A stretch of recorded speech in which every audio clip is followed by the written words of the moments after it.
Natikman ko na yan guys. At syempre ang sarap. Luto tayo.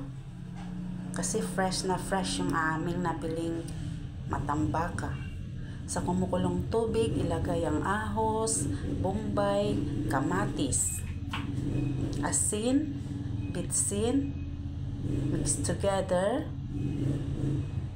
Ilagay ang isda. Minix sa asin para savory yung ating sabaw. At palutuin lang natin dyan. Lagyan ng okra at talong.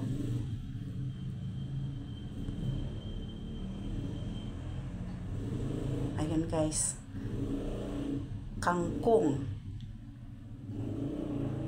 Kangkong guys.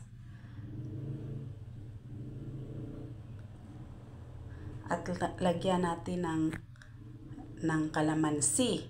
Piniga na kalamansi para pampaasim. Dagdag pampaasim sa kamatis.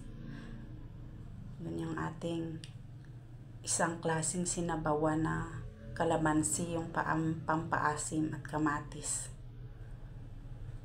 Sarap yan guys. Yung ating sinabawan na matambaka. Ready to serve na yan guys. Thank you for watching. Thank you Lord for your everyday blessings. Natikman ko na guys. At syempre ang sarap. Luto tayo. Isdang bisugo. Malinis na yan guys. Nalinisan ko na yan. At lutuin na natin. Lagyan natin ng asin. At i-mix. Sa kumukulong tubig, ilagay natin yung ating garlic crust, onion slice, kamatis, tomato slice.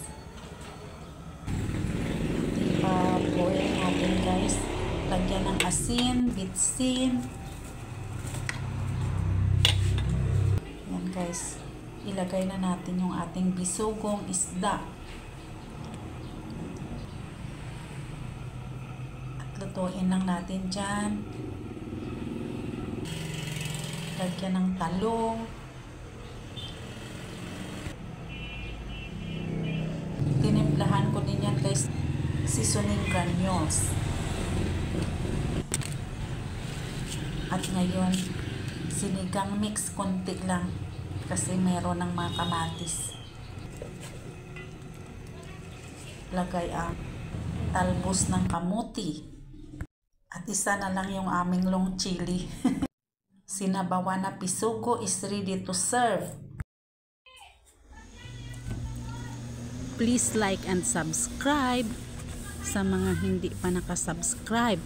Pero pag nakasubscribe ka na, thank you very much.